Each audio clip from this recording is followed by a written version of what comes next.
it answers a lot of stuff that should have been. This is if you're gonna do if you're gonna do a live stream and talk about this stuff at all, this is what should have happened from go. You know,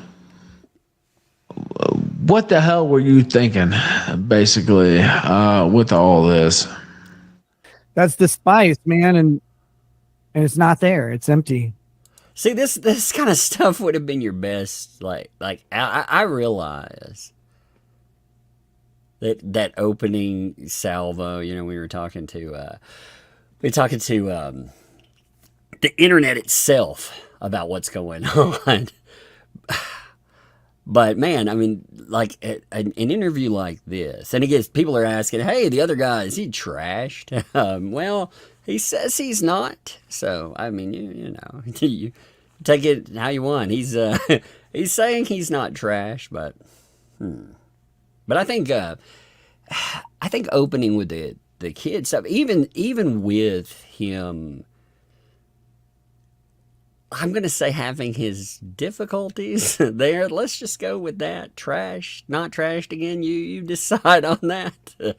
But even with that, a lot of stuff comes up that, yeah. I mean, if you were gonna talk about this at all, this would have been, God, weeks ago. You know, if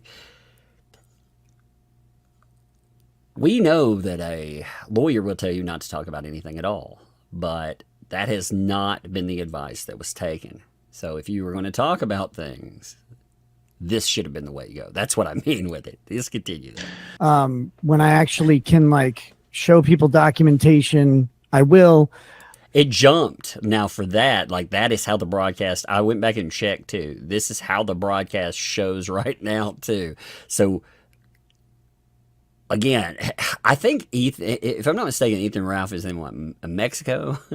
So, you know, he's having some problems there. So we may miss some stuff. But like I said, we get a lot of, we get answers, and you can tell what the questions are if they phase out. None of them were ever. Okay, so this is something we talked about yesterday. This actually got dropped into the public yesterday.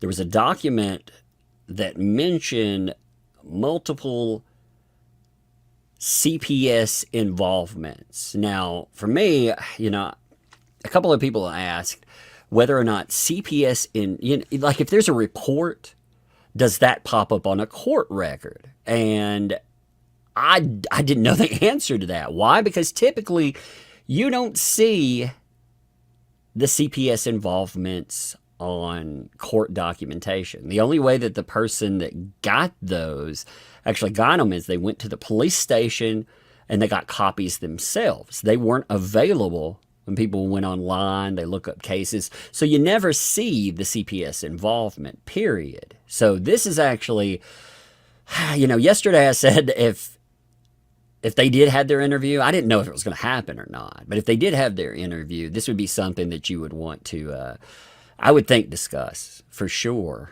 And sure enough, it does come up. So you didn't hear the question on that, but it related to that documentation that ended up publicly yesterday. There was a CPS thing that popped up from 2009. And there were a couple of other, again, I don't remember the exact number. And then there were the things that are involved in this specific case. So, you know, it went everywhere. It was all over the internet yesterday. People talking about this stuff also, by the way, just got picked up. I can't remember the name of the outlets.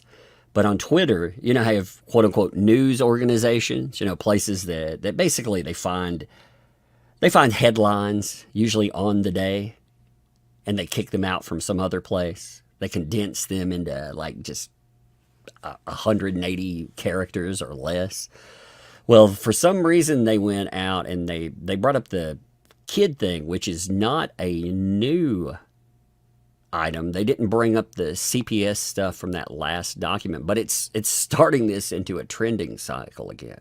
Or substantiated or even investigated. Those the two reports, the one from February and the one from May, things work. Everybody has to just kind of Don't. There are allegations of neglect, but the neglect comes from the arrest. The neglect is part of the arrest. Now there will be more discussion over that, but yeah, there are allegations of neglect, but the neglect that they charge on is the arrest because, again, conditions. They do an emergency order in really quite a few arrests.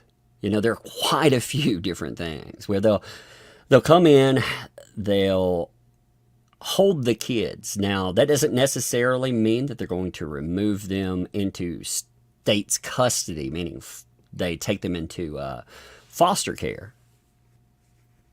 You know, in this case, they put them with family, which again, that more of that gets discussed. But yeah, you have an emergency injunction for the kids right away. They operate. They say, "Hey, this looks like it could be a danger to the kid. We have to evaluate and we have to decide." And then after that, you know, there were documents that were leaked about the emergency injunction, you know, and things that came after that. So, Well, don't take my word on it. I'll say it, but eventually I'll show you. I just can't yet. They went with like Sure. strangers or something like that. No, that's not true. They're with family, and we get to see them. It just has to be, you know, there are rules around seeing them. So they have. yeah, typically the state is going to do some type of supervised visitation, you know, until you clear that up. I mean, that again, this stuff is typical, and it's supposed to be, it's for the child. Yeah, but I'm glad to hear, and I'm glad confirmation has come up. We saw it in the reports itself that it mentioned that the kids were with grandparents. And that's good. Man, I do not want anyone's kids, anyone, I don't give a shit what you think about anyone and anything. You do not, unless it's an extreme case, you do not want them in a foster care system, because the amount of kids that end up abused in those kinds of systems, it's overwhelming. I've seen plenty of children that have been taken from a home for something, and it made thousands of times worse because of abuse, because of SA. I mean, there's so many horrible things that happens to kids in that. So them being able to stay with family, them being able to be put in an environment, and obviously they're monitored with that too. You know, DHS, I'll say CPS, but it's DHS. DHS, they heavily supervise that as well. You know, they make sure, again, they default to the safety of the children, and that's what should happen. I'm sure even, you know, as much as anybody, like even with Rekieta, I would be sure that, you know, you would want somebody to default on the safety of your kids. You know, making sure that, yeah, and you wouldn't want them involved in your life, period. But if they're involved in your kid's life, defaulting to safety, that should be the prime thing there.